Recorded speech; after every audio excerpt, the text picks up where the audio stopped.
Mula sa kantong binabaan ni Lara sakay ng aircon bus, naglakad na siya pauwi sa kanila. Maghapon siyang nakaupo sa opisina, at nang alay ang mga kasukasuan niya, kaya kailangan niya ng exercise.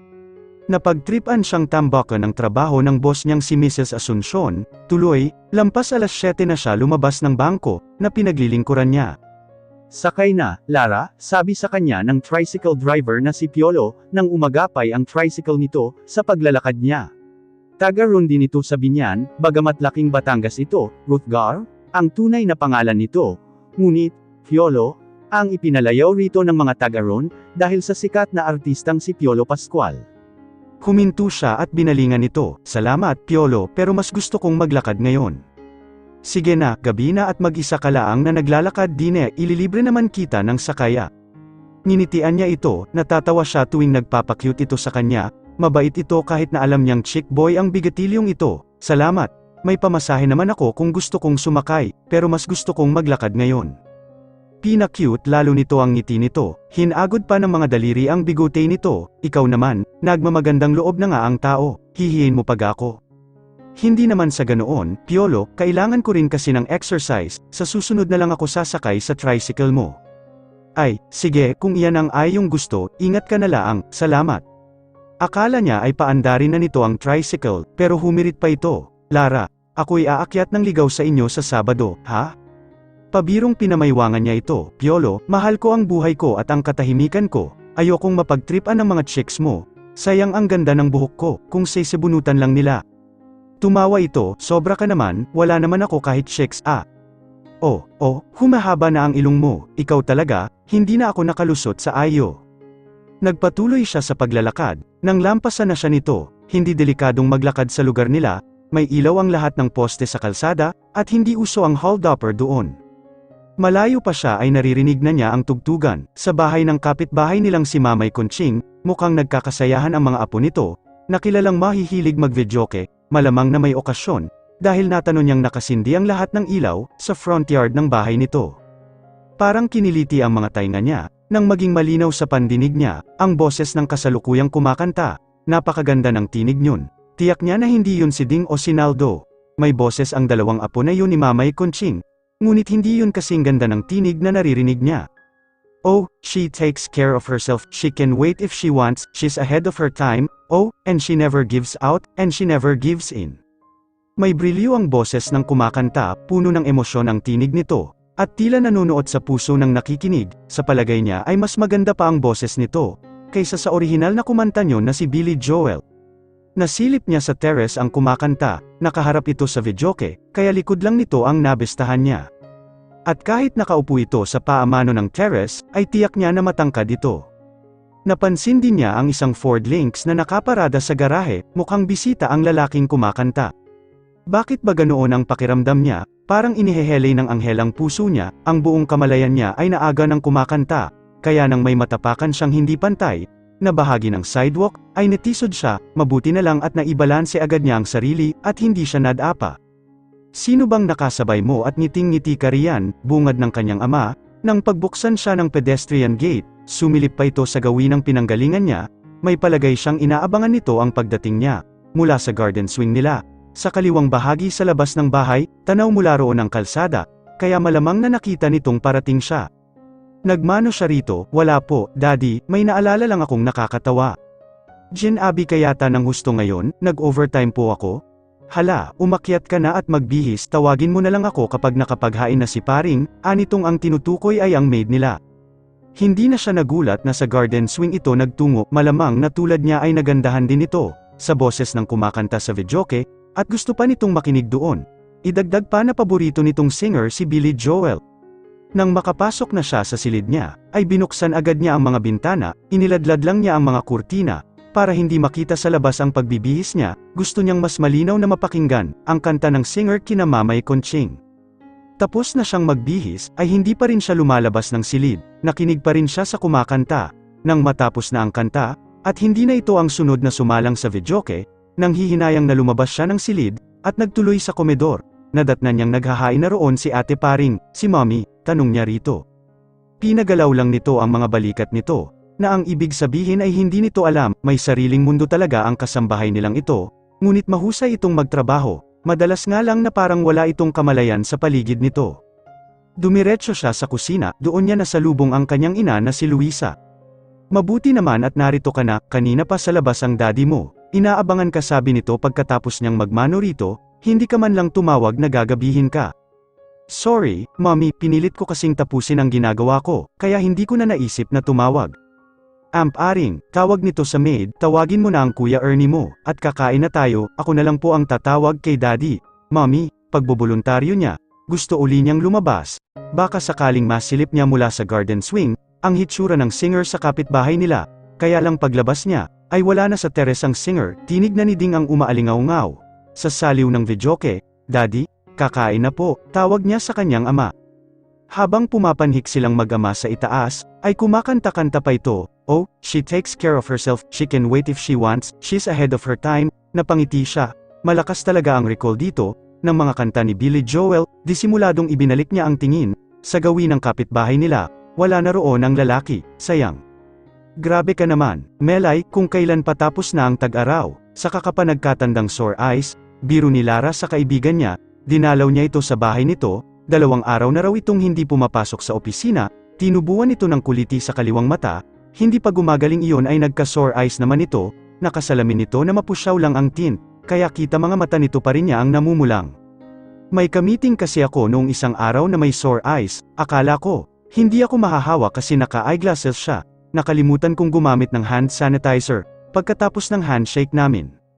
Siguro na ikuskus mo sa mata mo yung kamay mo na nahawakan niya, habang nakatingin siya rito, ay parang nangangati na rin ang mga mata niya, sa pagkakaalam niya, hindi nakakahawa ang sore eyes kung tititigan lang, si Janice ba, dumalaw na sayo, tanong niya rito na ang tinutukoy, ay ang isa pa nilang close friend.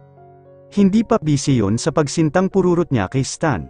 Akala ko ba, bi-break-in na niya yun, nabola na naman siya, ewan ko ba, siguro malaki talaga ang pagmamahal ni Janice sa lalaking yun.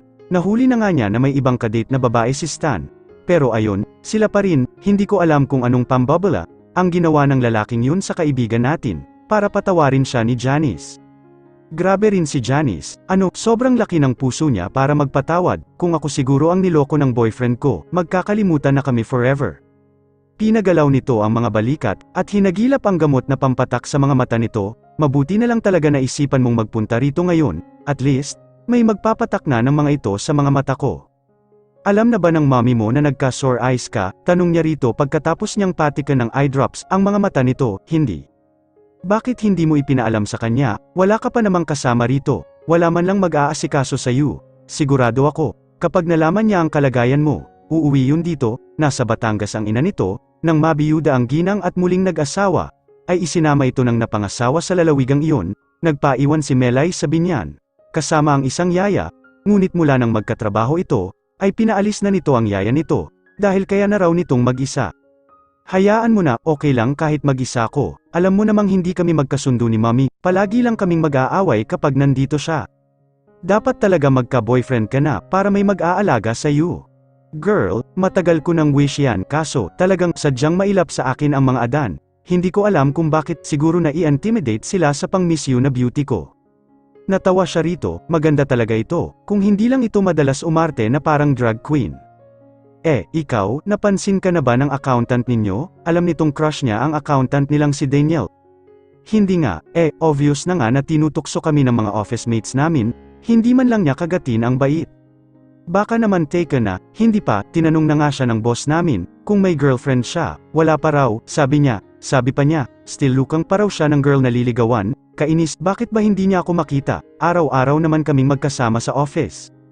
Hayaan mo na, girl, darating din yan kapag hindi na tayo naghahanap, meanwhile, dapat palagi tayong beauty, para ready palagi if ever na dumating na ang mga Prince Charming natin.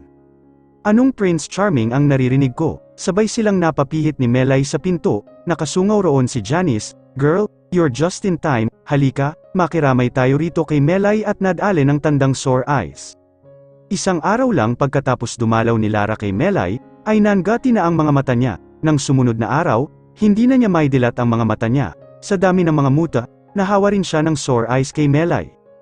Oh, yan ang inumin mo para mabilis kang gumaling, sabi ng kanyang ina nang hainin siya nito ng shake. Shake ang gamot sa sore eyes, bago yata yun. Sabad ng kanyang ama na noon, ay sinasagutan ang crossword puzzle ng isang Saturday broadsheet, hindi ito basta shake lang. Nilagyan ko ito ng dahon ng malunggay, pampalakas ng immune system ito, saka sinarapan ko ang mga ingredients na kasama ng malunggay. Tinikman niya ang shake, in fairness sa mommy niya, masarap nga ang shake nito, lasang makapuno, baka naman hindi ang sore eyes nito ang gumaling. Baka bigla na lang magkagatas itong anak mo, muntik na niyang maibuga ang shake na iniinom niya, si Daddy, patawa. Alam mo naman yang ama mo, matagal nang nangangarap na magkaapo. Paano ba namang hindi mangangarap ang kanyang ama ng apo, tuwing may family reunion sila, ang pamilya lang nila ang walang bata. Naiinggit ito sa mga kapatid nitong kay Bibibo at kay Gaganda ng mga apo. Ang kuya Sonny niya ay namatay sa sakit na leptospirosis, noong bata pa siya.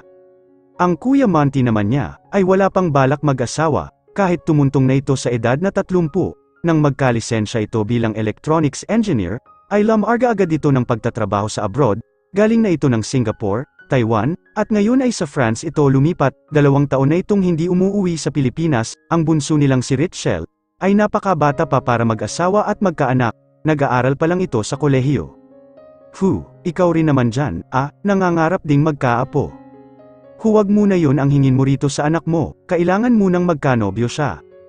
Iyon nga ang masaklap na katotohanan, hanggang ngayon, hindi pa rin siya nagkaka-boyfriend.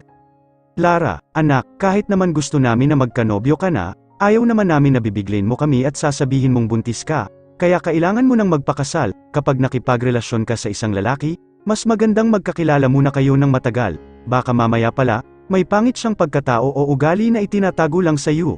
Kung kikilalanin niyo munang mabuti ang isa't isa, bago kayo sumuong sa pagpapakasal, mas malaki ang chance na mag-workout ang marriage ninyo, tura ng kanyang ama. Madalas ding sabihin yun sa kanya ng kanyang ina, lalo na noong mga panahong nag-aaral pa siya, at maraming nanliligaw sa kanya, dahil nga yata sa pangaral ng mga magulang niya, kaya hindi siya nagka-boyfriend noon. Ano nga palang sabi ng doktor sa mata mo? Usisa ng kanyang ama, bakit ganyan aga ang mga yan, daig mo pa ang umiyak ng 1 linggo. Kasi nga po, Dad, malakas na strain daw ng sore eyes ang dama po sa akin. Ang kanyang ina ang kasama niya nang magpa-check up siya sa klinik ng EENT, kaya hindi nito alam ang diagnosis ng doktor. Bukod sa pampatak, ay may pampahid pang ibinigay ito para sa mga mata niya. Napailing tuloy ang kanyang ina, sa laki ng bill nila, mabuti na lang at covered yun ng health card niya. Noong araw, gatas lang ng ina ang ipinampapatak namin kapag may sore eyes kami. Noon pa yun, salo ng kanyang ina, hindi pa malalakas ang strain ng mga viral infections. Iniimbento lang ang mga strain na yan ng mga may-ari ng pharmaceutical companies, para mabili ang mga gamot nila. Bago pa kung saan mapunta ang diskusyon ng mga magulang niya, ay binitbit na niya ang mataas na baso ng shake niya, nagtungo siya sa garden swing.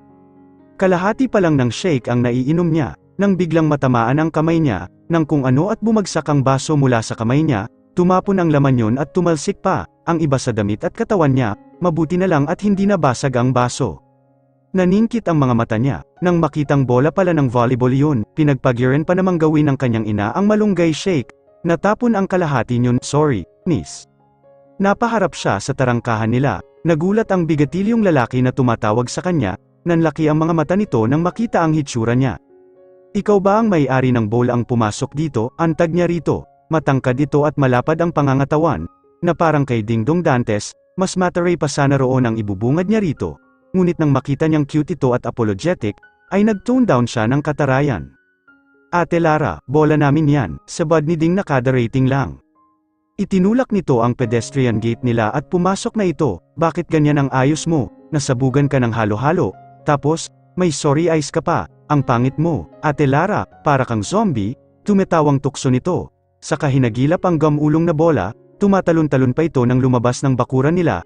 Lika na, Kuya Jerome, tapusin na natin ang laban, anito sa lalaking tumawag sa kanya, na noon ay naroon pa rin sa harap ng pedestrian gate nila. Hinagod ng lalaki ang buhok nito. I am sorry about that, hindi naman totoo ang sinabi ni Ding, hindi ka pangit at hindi ka mukhang zombie. Bumalik ang inis niya, nang makita niyang tila hindi ito sigurado sa sinasabi, parang binobola lang siya nito. Tingnan mo ang ginawa mo, tumapo na ang iniinom ko, natalsikan pa ang damit ko dahil sa kagagawan mo. Bago sana kayo maglaro ng volleyball, palibutan niyo muna ng net ang bakuran niyo, para hindi kayo makaperwisyo ng kapitbahay. Sorry, Miss, sorry talaga, hindi niya na hinintay na matapos ito sa sinasabi, pagkatapos niyang damputin ang baso sa sahig ng swing, ay iniwan na niya ito. Nagsisi agad siya kung bakit tinarayan niya ang lalaki, humingi na nga ito ng paumanhin ay pinagsupladahan pa niya, cute pa naman siya, tinawag itong Kuya Jerome ni Ding, hindi kaya ito ang lalaking narinig niyang kumakanta, sa videoke ni na Mamay Conching noong isang gabi?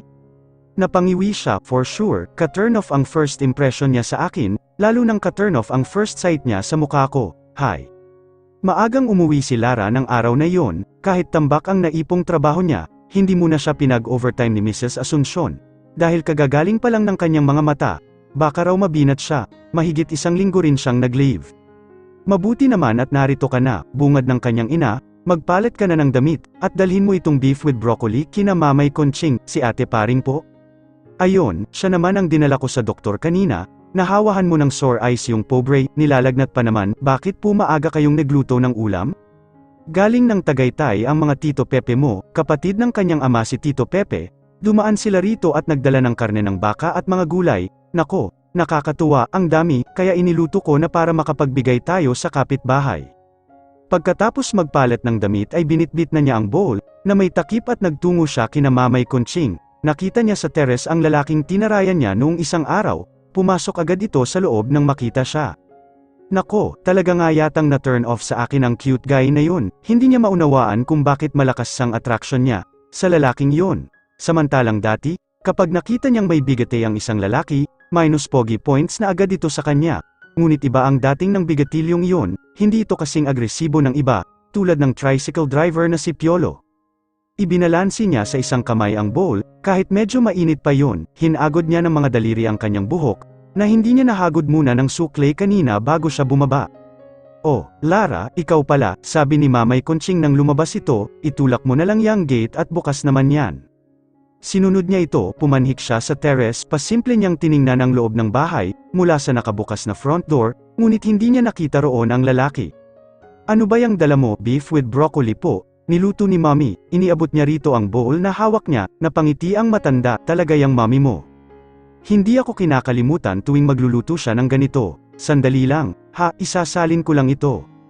Hinintay niyang anyayahan siya nito sa loob, ngunit hindi nito ginawa, nang hinayang siya na hindi na niya nakita ang gwapong lalaki, nag-iisa po yata kayo, Mamay, aniya nang makabalik na ito, at isauli sa kanya, ang wala ng laman na bowl.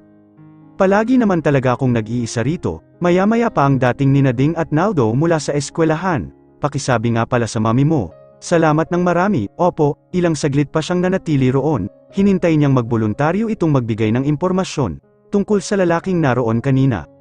May iba ka pa bang sadya, Lara? Opo, hindi niyo po ba ipapakilala sa akin, ang cute na lalaking nariyan sa loob ng bahay ninyo, po? Wala po, aniya kapag kwan, sige po, Mamay Conching, tutuloy na po ako. Oo, hiya, salamat uli. Nang hihinayang na umuwi na lang siya, pagkatapos maghapunan, ay nagtungo siya sa garden swing, naghintay siya roon ng pagkakataon na lumabas. Sa terasa ni na Mamay Conching ang cute na lalaki, ngunit nilamok na siya at lahat, hindi man lang niya nakita kahit anino nito. Dapat pala hindi muna niya kinuha ang bowl kay Mamay Conching para may dahilan siya na bumalik sa bahay nito, baka sakaling sa susunod ay magkita na sila ng lalaki. Nang nasa silid na siya upang maghanda sa pagtulog, ay may nolanigan siyang tugtog, binuksan niya ang bintana para mas marinig iyon. Just an ordinary song to a special girl like you, from a simple guy who's so in love with you. Gosh, bakit ba ganito kaganda ang boses ng lalaking ito? Natitiyak niyang ang cute na lalaki iyon, sumilip siya sa bintana, nakita niya ang lalaki na nakasandal sa poste ng terrace, habang tumutugtog ng gitara, at marunong pala siyang maggitara, grabe, love na yata kita. Hindi niya alam kung ano ang mayroon sa boses nito. At parang may kapangyarihan yun para hilahin ang romantic chords sa puso niya, pakiramdam niya ay hinaharana siya nito. Hindi siya umalis sa tabi ng bintana, hanggat hindi pumapasok sa loob ng bahay ang lalaki. Nang matutulog na siya ay nagdasal siyang, sana ay mapanaginipan niya ito. Hindi nga lang natupad ang hiling niya. She fell into a dreamless sleep. Tunog ng alarm clock ang gumising sa kanya kinabukasan. Nasiraan daw yung delivery van ng water station, kaya hindi sila makakapag-deliver ngayon, anunsyo. Nang ina ni Lara habang nag-aalmusal sila, ang mabuti pa, ikaw na ang magpunta sa kanila, Ernie, wala na tayong inumin. Nagmamadali ako, sagot ng kanyang ama, maaga ang meeting ko sa office, dapat nga kanina pa ako nakaalis, ito na lang si Lara ang utusan mo, wala namang pasok ito ngayon.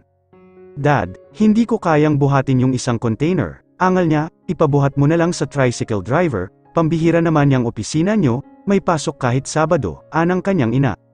May inira-rush nga kasing commitment sa client, mapipilitang magbayad ang kumpanya, kapag hindi namin na-i-deliver yun on time. Assistant manager ang kanyang ama, sa isang multinational company na pinapasukan nito, planta iyon ng computer-aided devices at computer parts, kaya kung minsan ay napipilitan itong pumasok ng Sabado, kapag kailangan ng close monitoring sa galaw, ng mga produktong ginagawa sa planta. Oh, sige, ikaw na nga lang ang pumunta sa water station, Lara, sabi na lang ng kanyang ina, hindi pa pwedeng utusan si Amp Aring, tumawag ka na lang mamaya ng tricycle, na maghahatid sa iyo rito, hindi siya nakaangal. Dahil hindi pa rin magaling si Ate Paring, obligado siyang gawin ang mga gawaing, hindi pa anito magampanan dahil sa pagkakasakit nito.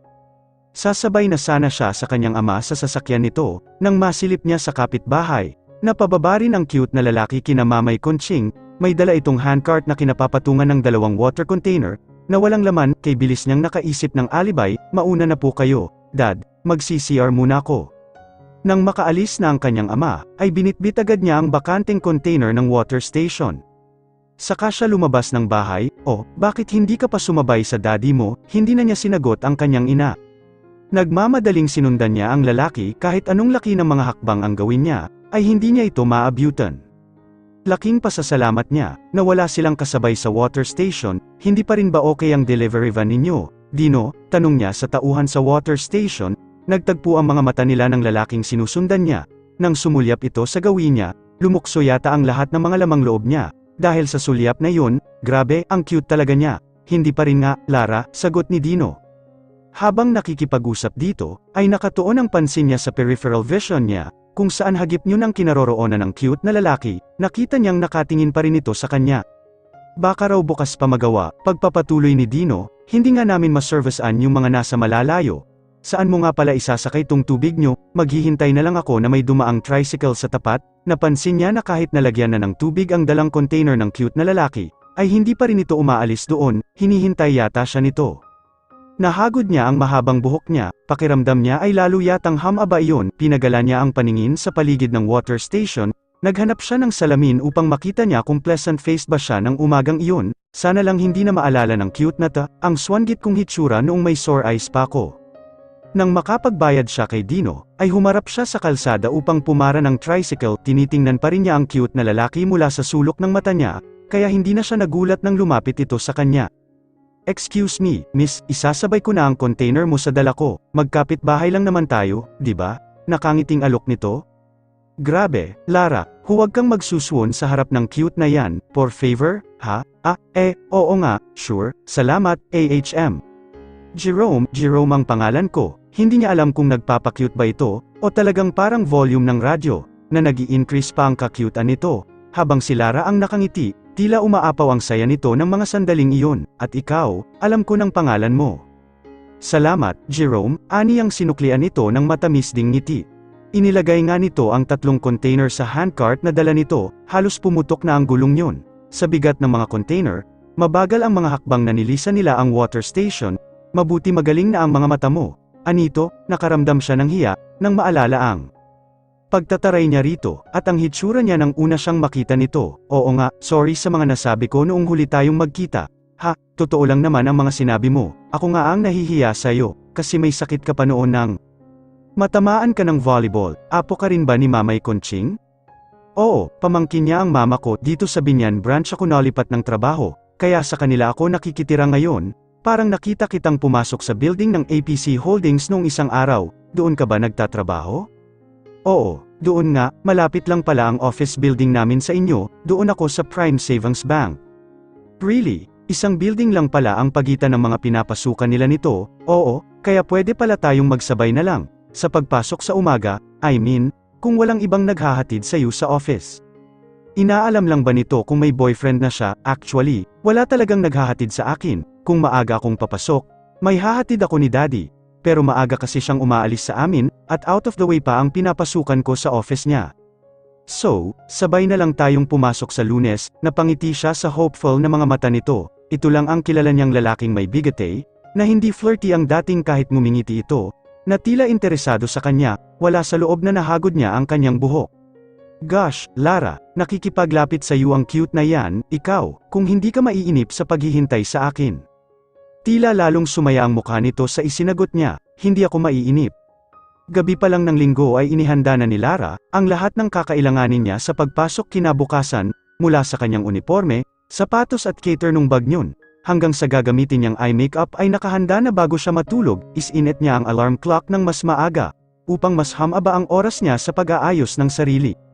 Natatandaan niyang ganoon din siya ka-excited, noong naging kapartner niya sa play ang first crush niya, nasa grade 6 pa lang siya noon, at kahit na hindi ay pa siya nagme-makeup noon, ay tiniyak niyang walang makintab na bahagi sa mukha niya, at lalong walang tuldok man lang ng muta sa mga mata niya, kalahating oras yata niyang sinukli noon ang buhok niya. Napangiti siya nang maalala ang tagpong iyon, bakit nga ba nagkakandara pa ang isang babae, na ipakita ang best nito sa lalaking nagugustuhan nito. Nang matapos siyang mag-makeup ay binati pa niya ang sarili niya sa salamin, "You're beautiful," aniya habang nakaturo sa kanyang refleksyon sa salamin. Isinuot niya ang wristwatch niya, nanlaki ang mga mata niya, nang makitang 10 minuto na lang at alas 8 na, halos tumakbo siya pababa ng hagdan. "Oh, hindi ka ba muna mag-aalmusal?" usisa ng kanyang ina, nang lagukin niya ang malamig ng cereal drink. "Okay na po ito, Mommy," nagpaalam na siya rito, sa sala na siya nag-retouch ng lipstick niya bago siya lumabas ng bahay, nasa tapat na pala ng gate nila ang silver blue Ford Lynx ni Jerome, lumabas ito ng kotse nang makita siya. "Good morning," bati nito sa kanya na ang pagkakangiti, ay maluwang pa sa toll plaza ng NLEX, "Morning, sorry, napatagal ako." "Okay lang, sulit naman," ipinagbukas siya nito ng pinto ng kotse. Sulit naman. Nag-init ang magkabilang pisngi niya, habang paakay siya roon. Batid niyang nahalata nito na nag-ayos siya, nang husto kaya siya natagalan. Gayunman ay naging suwabe ang pagpapatakbo nito ng kotse. Naging maingat ito at hindi kaskasero sa pagmamaneho, pero nakarating pa rin sila sa tamang oras. Hindi sinabi ni Jerome, kung susunduan siya nito sa uwian. Hiningi nito ang cellphone number niya, ngunit hindi siya tinext man lang nito. Masaya siya ng umaga, ngunit habang umuusad ang orasan patungo sa hapon, ay unti-unting nabawasan ang saya niya. Naisip na lang niya na marahil, na-turn off agad si Jerome sa kabagalan niya. O baka may ibang babae nang ihahatid ito. Baka may kaupisi na itong isasabay sa pag-uwi. Oh, Lara, why the sad face? Puna sa kanya ni Ate Shirley, ang pinaka-senior sa department nila. Kaninang umaga, para kang beauty queen, na iginagala ng karosa kung makangiti ka. Ngayon naman, para kang Bombay na nasubo ng mangungutang dyan. What happened? Nginitian niya ito. Bakit ba ako na naman ang nakita mo dyan? Hindi ako malungkot. Nakangiti nga ako, oh. Huhulaan ko. Siguro nakita mo yung chicks na kasama ni Emmett kanina, ano? Napatuwid siya ng upo. Nagsama ng babae rito si Daniel. So, hindi mo naman pala nakita. Bakit pala nakasad face ka? Girlfriend niya ba yung babae? Tanong din niya sa halip na sagutin ito. Pinakiramdaman niya ang sarili niya. Ayaw niyang tanggapin ang ideya, na may girlfriend na si Daniel. Isang taon na siyang nagpapantasya, na siya ang magiging girlfriend nito. Hindi ko alam. Ngumiti lang naman si Daniel kanina, nang tinanong ko siya kung girlfriend niya yung babae. Sabay ba silang lumabas kanina? Ano ka ba? Hindi pa naman uwian. Tingnan mo. Kaya si Daniel sa cubicle niya kung naroon pa yung babae. Tumayo nga siya. Nang tumapat siya sa cubicle ni Daniel, ay pasimpleng tiningnan niya kung naroon pa ito. Naroon pa nga ang crush niya, ngunit nag-iisa lang ito roon. Nakasubsob pa rin ang ulo nito sa trabaho kahit malapit ng mag-alas 5. Bakit kaya ganoon? Matagal na niyang crush si Daniel. Sulyapan lang siya nito, kinikilig na siya. Akala nga niya ay pag-ibig na iyon. Pero bakit ngayon lang niya naramdaman ang sobrang excitement, at kakaibang awareness tuwing nakikita niya si Jerome? Going out already? Tanong ni Daniel kay Lara. Nilingan niya ang binata. Nais lang niyang makatiyak, na siya ang tinatanong nito, dahil sa halos isang taon na paglilingkod nito sa kanilang kumpanya, ay hindi siya kinausap nito ng higit pa sa pagbati at ngiti. Nakangiti rin ito ngayon. Lumabas tuloy ang cute na dimple nito sa kanang pisngi. Ngumiti rin siya rito. Yes. May company outing daw tayo next Saturday, sabi nito habang kapwa sila naghihintay, ng pagbubukas ng pinto ng elevator. Aba, himala ng mga himala. Talagang kinakausap ako ng lalaking ito. Oo, pero sa Bataan lang daw, sagot niya. Bakit, saan mo ba gusto? Sa Bora, tumawa ito. Marami tayo. Hindi gagastos ng ganun kalaki ang company, para lang sa company outing. Bumukas na ang elevator. Pinuna siyang makasakay nito bago ito sumakay. Nang dumami na ang sakay niyon, ay halos magsiksikan sila sa loob. Nakaharap ito sa tagiliran niya, at samasagi siya sa dibdib nito. Nakahawak ito sa dingding para maprotektahan siya. Pasimpleng sinamyu niya ang men's cologne, na nanunuot sa ilong niya. Sweet iyon sa ilong kahit na panlalaki. Magaling pala itong pumili ng pabango. Sabi ng organizer, may swimsuit competition para sa lahat, pagkausap uli nito sa kanya. Sasali ka. Kung sasali ka. Bakit sa akin mo ay depende ang pagsali mo? Binobola na ba siya nito? Gusto ko kasi na tayong dalawa ang manalo. Kung hindi ka sasali, tatamarin na rin akong sumali. Bakit nga? Tumawa ito. Wala naman. Naisip ko nga lang kasi ay, na bagay tayong maging mag-partner sa Best in Swimsuit. It won't be as exciting kung iba ang makakapartner ko. Nambobola nga ang isang ta. Tumawa na rin siya. So, feeling mo? Sure winner ka na sa Best in Swimsuit, ganon. Tumawa lang uli ito. Hindi na nasundan ang pag-uusap nila, dahil bumukas na ang elevator sa ground floor lobby.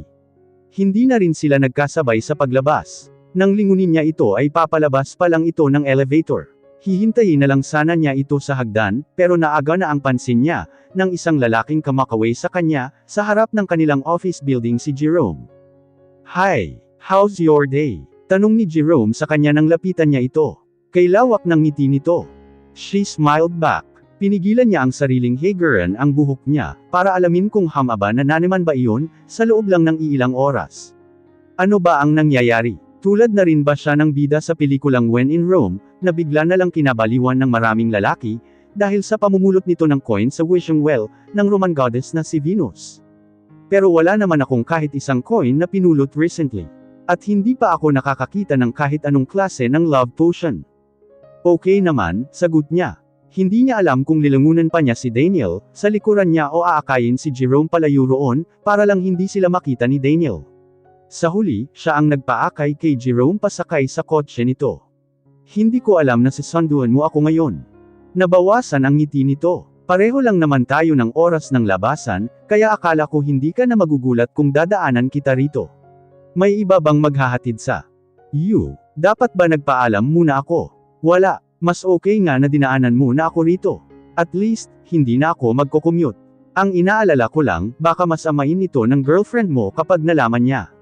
Wala naman akong girlfriend, sagot nito, na nambalik ang ngiti sa mga labi. Asawa, umiling ito. I assure you, walang sasabunot sa'yo, kahit makita ng lahat na magkasama tayo. Tiningnan niya ito. Kung tutusin, mas gwapo ng ilang palaygo si Daniel kaysa rito. Pero kahit una niyang naging crush si Daniel, mas panatag ang loob niya habang kasama niya si Jerome. Nang sumunod na araw ay inihatid at sinundo rin siya nito. Nang araw ding iyon ay pinasalubungan siya ni Daniel ng seedless grapes. Dala raw iyon ng kuya nito, na nag-shopping sa duty free. Naisip tuloy niya, hindi yata nito nakita na sinundo siya ni Jerome nang nagdaang araw. Sa ikatlong araw na inihahatid at sinusundo siya ni Jerome sa opisina, ay nagyaya na ito. Pumupunta ka ba sa Kalamba, Lara? Pasakalya nito ng paandarin na ang kotse. Oo naman, bihira nga lang. Noong college pa lang ako, madalas ako roon. May isang kaklase kami na. Lagi naming pinupuntahan doon, ng mga kaibigan ko. Di pumupunta ka rin sa bahay ni Rizal? Oo naman. Bakit ba? Nahagod nito ang batok. Hindi pa kasi ako nakakapunta roon. Curious lang ako kung anong hitsura ng loob. Tiningnan niya ito, bibihirang tao ang nako-curious, na makita ang isang lumang bahay. Actually, may dahilan kung bakit gusto kong makapunta sa bahay ni Jose Rizal. Pero hindi ko muna sasabihin sa iyo kung ano yun, anitong misteryoso na ang pagkakangiti. Talaga ta, ako na tuloy ang nako-curious niyan, Tumawa ito, so, sasamahan mo ako roon bukas pagkasundo ko sa'yo. Okay, thanks. Abot tay nga ang pagkakangiti nito, dahil sa pagpayag niya. Talaga, Lara, may cute guy na bagong lipat sa kapitbahay nyo. Namimalag ang mga matang hingi ng kumpirmasyon ni Melay.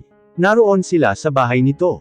Kauuwi lang niya mula sa opisina, nang mag-text ito. Nagpadala raw ng maraming pagkain ang ina nito, sa isang kapitbahay nito na galing ng Batangas.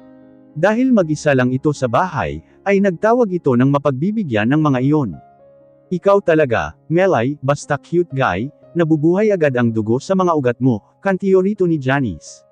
Akala mo naman hindi rin siya nabubuhayan ng dugo, kapag may nakikitang cute guy. Hay, huwag na kayong magtalo, awat niya sa mga ito. Lahat tayo nabubuhayan ng dugo, kapag nakakakita ng cute guy. Ano bang hitsura niya? Curious na tanong ni Janice. Tall, dark, and handsome ba? Hay, ano ka ba? Sabad ni Melay. Hindi dapat ganyan ang tanong. Alam na nga nating cute yung guy. Dapat ganito ang tanong, ano kanya para magka-interes ka? Ang nakita mo sa? Oo na, ikaw na ang authority pagdating sa tamang questionnaire, tungkol sa boy-girl relationship, tila naiinis ng sabi ni Janice. Mabuti na lang at hindi na ito sinagot pa ni Melay. Tall, fair, and handsome, sagot niya. Well, hindi siya gaanong maputi, mamula-mula lang. Jerome, ang pangalan niya. Ang ganda ng boses niya. Actually, yun talaga ang unang napansin ko sa kanya. Noong narinig kong kumanta siya, para akong ipinaghele ng mga anghel. There was something in his voice that sounded so beautiful to my ears. Or maybe it was the way he sang the song, parang napaka-soulful. Siguro kahit hindi siya cute, magmumukha na rin siyang cute dahil sa boses niya. Nakaka-in-love talaga, tapos ang bait-bait pa niya. Imagine, napagsupladahan ko na siya at lahat, siya pa ang unang bumati sa akin at humingi ng apology. Huminto siya sa pagkukwento nang makita niyang nagkakatinginan ang dalawa, at ang mga ngiti ay parang kinikiliti ng baklang duwende. Napapangiting. Tinungangaan na lang niya ang mga ito. In love ka na, kumare, pahayag ni Melay. Or should I say, super infatuated, dagdag pa ni Janice. Na-notice mo ang twinkling ng mga mata? Tanong ni Melay kay Janice. At ang kinikilig na mga ngiti. Eksaheradong umakto pa si Janice na kinikilig, habang magkahagpong ang mga kamay, at nakataas ng bahagya ang isang paa patalikod. You think so? Nakangiti pa ring tanong niya. Oo naman, no, halos sabay na sagot ng mga ito. Pero mahigit 1 week ko pa lang siyang nakikita, at wala pang 1 week mula nang magkakilala kami. Magtataka ka pa ron. Yun ngang kaklase natin dati noong 3rd year high school, sinagot mo na agad kahit 3 oras ka pa lang niyang nililigawan. Ani Melay, puppy love lang yun kaya okay lang. Iba na ta, syempre. Right, sang-ayon ni Janice. Husband material na ang hinahanap mo, kaya dapat sure na sure ka sa isang ito. I mean, given na yung mas may in love ka pa sa kanya, in the coming days. Ang importante, siya ang mas may in love pa sa'yo. Pinagdaop niya ang mga palad at ipinatong doon ang kanang pisngi niya, saka tumingin sa kisame. Please, Lord, let it come to pass.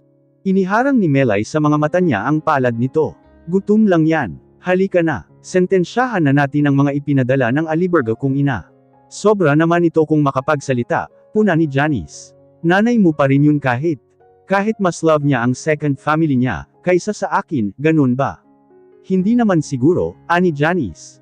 Alam niyang kaya mo nang mag-isa, kaya kanya iniwan dito, segunda niya. Tingnan mo nga, naisip pa niyang padalhan ka ng pagkain, kahit nasa malayo siya. Nakokonsensya siguro na matagal na niya akong hindi dinadalaw. Palagi mo naman kasi siyang inaaway, kapag dinadalaw ka niya rito, turan ni Janice. Sa kanilang tatlong magkakaibigan, si Melay ang pinaka-independent. Ito rin ang may pinakamatatag na disposisyon. Hindi ito basta-basta nasisiraan ng loob. Kapag nagkakaproblema ang isa sa kanila, palaging handang dumamay rito ang dalawa. Daig pa nga nila ang magkakapatid.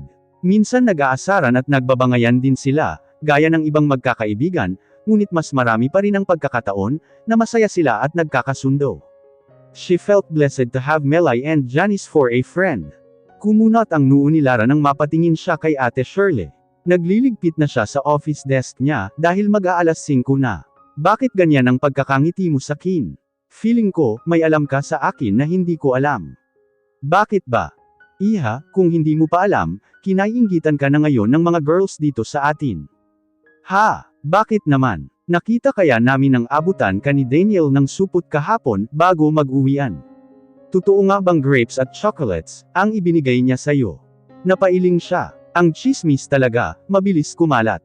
Hindi yun ang ibinigay niya sa akin, Ate Shirley. Ano pala? Vineyard. Inungusan siya nito, ganyan ka na. Porke pinapansin ka na ngayon ni Daniel, na crush ng bayan. Kung ako lang, hindi kita kaiinggitan. Nagbibiro lang po ako. Alam kong hindi mo ako kaiinggitan, dahil matagal ka ng happily married. At may mga cute na anak, laking sabi nito, puno ng pagmama. Tama, tumayo siya sa kinauupuan niya, at sumandal sa gilid ng mesa. Kasi naman, Ate Shirley, kuryente ang balita mo. Ubas lang ang ibinigay niya, at walang kasamang chocolates. But that's still a feat. Anitong bahagya pang nanlaki ang mga mata, wala pang pinasalubungang babae ang Daniel na yan dito, kundi ikaw lang. Napansin lang niya siguro na ako ang pinakapayat sa mga babae rito, pambabalwala niya sa sinabi nito. Whatever, basta ako, pupusta na liligawan ka ng Daniel na yon. Sinenyasan niya itong tumahimik, dahil natanong niyang papalapit sa kanila si Daniel. Hi, ladies. Nakangiting bati nito sa kanila. Hi, rin sila rito ni Ate Shirley. Alam kong makakaistorbo lang ako sa inyong dalawa, kaya mauuna na akong umuwi sa inyo, anitong puno ng panunokso ang mga mata. Napangiti na lang sila ni Daniel dito. For you, anang binata, sabay abot sa kanya ng isang gift bag. Nag-aalangang tinanggap niya iyon. Para saan ba ta? Malayo pa ang birthday ko, pabireng sabi niya. Nagandahan lang ako dyan nang makita ko. Naisip kong bagay sa'yo kaya binili ko. Ano ba ito? Sa bahay mo na lang alamin. Sinikap niyang maging objective kaysa kiligin, sa pansin na ibinibigay nito ngayon. Kahapon, grapes, ngayon naman, ito. May hihingin ka bang pabor sa akin, Daniel? Bakit after all this time, bigla na lang na naisip mong bigyan ako ng kung ano-ano? Actually, matagal ko nang gustong gawin ito. Mahiyain pa kasi ako noon. Ngayon medyo kumapal na ito, anitong hinawakan pa ang pisngi nito habang tumatawa. Kaya eto, ginagawa ko na. Ngumiti na lang siya, hindi niya alam kung ano ang pakay nito. Matagal na niyang inasam na sana ay mapansin siya nito bilang babae, tulad din ng dasal ng karamihan, sa office building na iyon na nakakakilala rito. Ngayong mukhang natutupad na yata ang dasal niya, ay hindi niya alam kung paano iha-handle ang ideya. Okay, salamat dito. Nadagdagan pa ang ngiti nito. You're welcome, pauwi ka na rin ba? Naisip niyang baka sabayan siya nito sa pag-uwi. Ingat ka. See you tomorrow, ngek. Bye, Lara. Nagpaalam na rin siya rito. Dapat ay nadismaya siya, pero tila mas nakahinga siya ng maluwag, na hindi ito nagtangka na ihatid siya. Hinintay niya munang makababa ang karamihan sa mga tao, sa palapag nila bago siya bumaba ng gusali nila. Tulad ng nagdaang araw, nadatnan na niyang naghihintay sa tapat si Jerome. Parang nasindihang bumilya ang mukha nito nang makita siya. At kung bakit naman may parang lumukso sa dibdib niya, nang makita ito, ready? Tanong nito sa conspiratorial na ngiti. Lumapad ang pagkakangiti niya. Ready?